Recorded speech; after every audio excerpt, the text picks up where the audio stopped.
Hashtag single mother helped a homeless man, not knowing he was a billionaire. A heartfelt love story. The security camera outside Lily's diner captured it all. A bedraggled man in tattered clothes collapsed on the sidewalk in the pouring rain, and a waitress, a young woman with tired eyes and a name tag reading Sarah, rushing out with an umbrella, abandoning her tips on the counter to help him inside.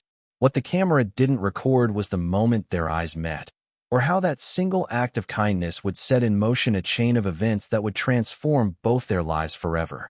Because the man Sarah James thought was homeless was actually Gabriel Morgan, the reclusive tech billionaire who had disappeared from public view 3 months earlier after a devastating betrayal, and who was about to discover that sometimes you have to lose everything to find what truly matters.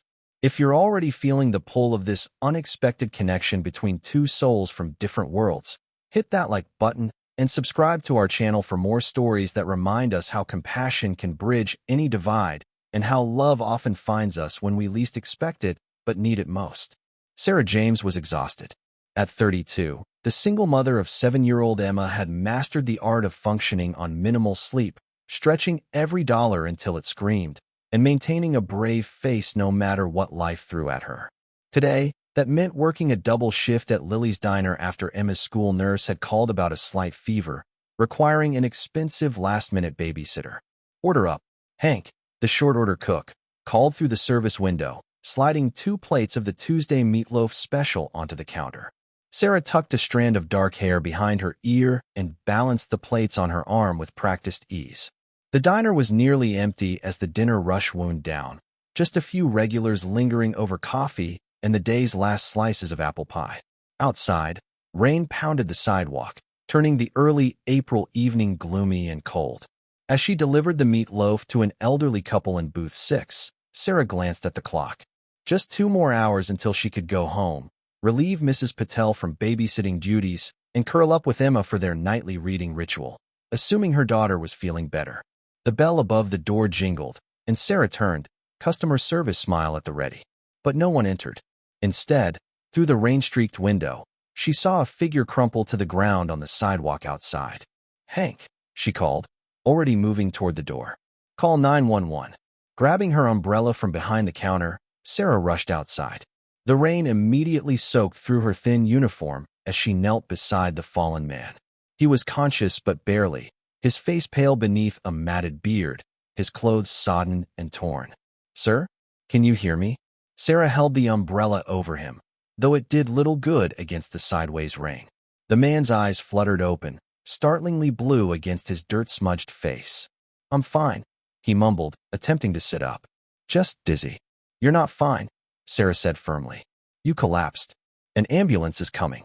"No ambulance," he said with sudden clarity, gripping her wrist with surprising strength. "No hospitals. Please." Something in his voice, the quiet dignity beneath the desperation, made Sarah hesitate. She'd worked downtown long enough to recognize the wariness many homeless people had toward institutions. "At least come inside," she offered. "Get warm, have something to eat." After a moment's consideration, the man nodded, allowing Sarah to help him to his feet. He was tall, over 6 feet, but alarmingly thin, his body trembling with cold or illness or both. Inside the diner, Hank watched warily from behind the counter, phone still in hand. "Ambulance is on the way."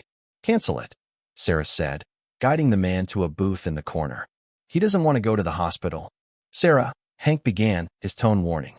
"I'll take responsibility," she interrupted. "Just bring some hot coffee and soup, please."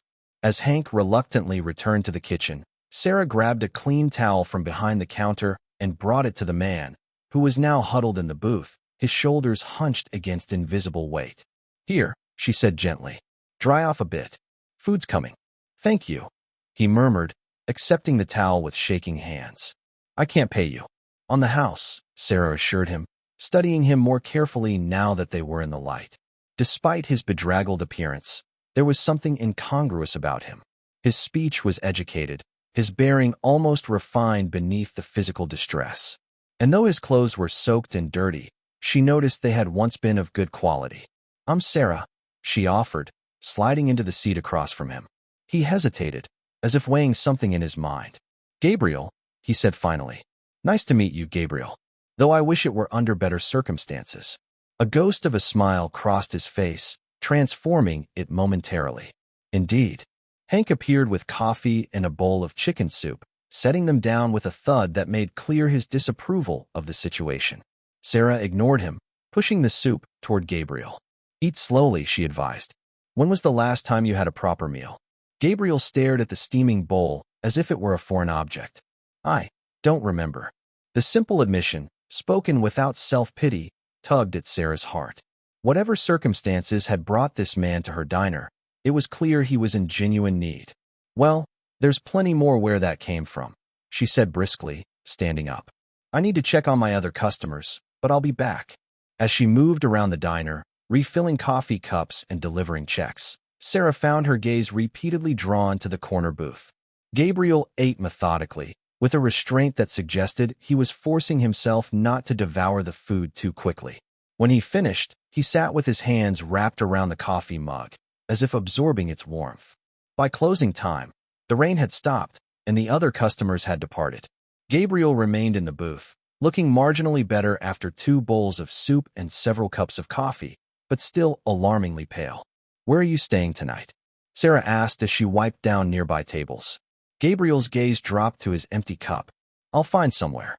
The evasive answer confirmed what Sarah had suspected. The shelter on Pine Street is probably full by now, she said, knowing the city's limited resources for the homeless. And it's supposed to drop below freezing tonight. A heavy silence fell between them. Sarah knew what the responsible thing would be: call social services, let the professionals handle it. But something about Gabriel's quiet dignity, the way he had thanked her for each small kindness, made her hesitate. I have a couch, she heard herself saying. It's not much, but it's dry and warm. Gabriel's head snapped up, his blue eyes wide with surprise. You can't be serious. It's just for tonight, Sarah clarified quickly. Until you can figure something out. You don't know me, Gabriel pointed out. I could be dangerous. Sarah had considered this. She was no naive idealist. Single motherhood had taught her caution. But her instincts, honed by years of reading people across the diner counter, told her Gabriel posed no threat. Are you? She asked directly. Dangerous? No, he said after a moment, his voice soft. Just lost. The simple honesty of his response decided her. My daughter's at home with a babysitter, she explained. She's 7. If you're uncomfortable with that arrangement, I understand. Gabriel seemed to be waging some internal battle. Finally, he nodded. If you're certain, I would be grateful for a couch tonight. And I promise I'll be gone in the morning. As Sarah finished closing the diner, Gabriel insisted on helping, his movements becoming steadier as he wiped down tables and stacked chairs. By the time they left, Hank had warmed to him slightly, though he still pulled Sarah aside with a concerned whisper. You sure about this? Taking a stranger home? No, Sarah admitted. But I can't leave him on the street in this weather. He's sick, Hank. The older man sighed. Text me when you get home safe. And when he leaves tomorrow. If I don't hear from you, I'm calling the cops. Sarah's apartment was a 15-minute bus ride from the diner, in a modest building that had seen better days but was clean and safe. As they climbed the stairs to the 3rd floor, the elevator was perpetually out of order. Sarah found herself suddenly nervous about what Gabriel would think of her home. It was a ridiculous concern. Why should she care about the opinion of a homeless man she'd just met? Yet something about Gabriel made her acutely aware of the apartment's shortcomings. The mismatched furniture collected from thrift stores, the water stain on the ceiling that the landlord had promised to fix months ago, the general smallness of the space she and Emma called home. It's not much, she said as she unlocked the door, echoing her earlier words about the couch. Gabriel stepped inside, his eyes taking in the small living room with its worn but clean sofa, the kitchenette visible beyond, and the narrow hallway leading to what were presumably bedrooms. It's perfect, he said with such genuine appreciation that Sarah felt her nervousness dissolve. Mrs. Patel emerged from Emma's room, her kind face creasing with curiosity at the sight of Gabriel. Sarah quickly introduced him as a friend who needs a place to stay tonight, which the older woman accepted with just a raised eyebrow. Emma's fever broke an hour ago, Mrs. Patel reported. She's sleeping now? I gave her the children's Tylenol at 8, as you said.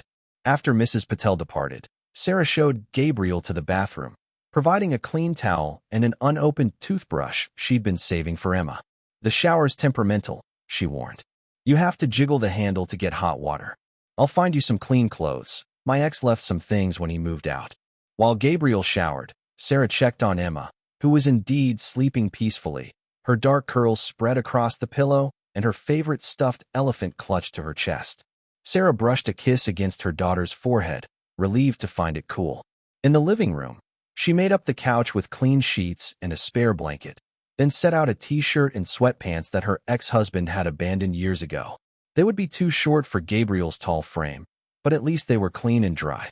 When Gabriel emerged from the bathroom, Sarah barely recognized him.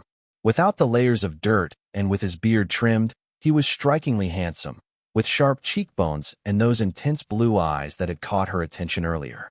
His wet hair, now clean, was a rich brown with hints of gold. "Thank you," he said, gesturing to the made-up couch. "This is more kindness than I deserve." "Everyone deserves kindness," Sarah replied simply. "Are you hungry? I could make a sandwich." Gabriel shook his head.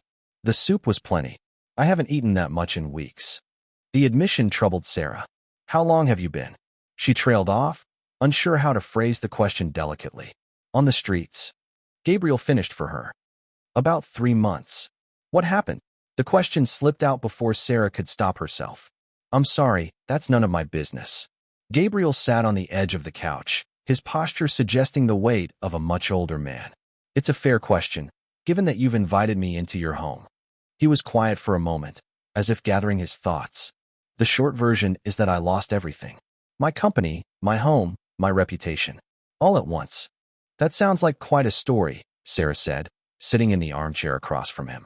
"Not one worth telling." Gabriel replied with a finality that discouraged further questions. "What about you? Have you always been a waitress?" Sarah recognized the deflection, but allowed it. "No, I was in nursing school when I got pregnant with Emma. Had to drop out with just a semester left. I keep saying I'll go back and finish, but..." She shrugged. "Life gets in the way." "Her father isn't in the picture?" "He left when she was 2. Decided family life wasn't for him after all." Sarah kept her tone matter of fact, having long ago processed the anger and hurt of Mark's abandonment. "It's just been Emma and me since then." Gabriel's expression was unreadable. "She's lucky to have you." "I'm the lucky one," Sarah corrected. "She's the best thing that ever happened to me, even if the timing wasn't ideal." They talked a while longer, the conversation flowing with surprising ease. Sarah learned that Gabriel had traveled extensively, spoke 3 languages, and shared her love of classic films. He carefully avoided details about his former work or personal life, but his knowledge and the way he expressed himself confirmed Sarah's initial impression that he was educated and had once lived very differently. When Sarah finally excused herself to bed, exhaustion catching up with her after the long double shift, Gabriel thanked her again. "I'll be gone before you wake up," he promised. "I don't want to disrupt your morning routine with Emma." Sarah nodded, though something in her wished he wouldn't disappear so quickly. There was a mystery to Gabriel that intrigued her, and beneath his current circumstances, she sensed a good man who had fallen on impossibly hard times. "The spare key is on the hook by the door," she told him. "You can let yourself out and leave it in the mailbox downstairs." Despite her exhaustion, Sarah lay awake for some time, listening to the occasional creak from the living room as Gabriel settled on the couch. She had always prided herself on her practical nature, on making sensible decisions for herself and Emma. Inviting a homeless stranger into their home was possibly the least sensible thing she had ever done.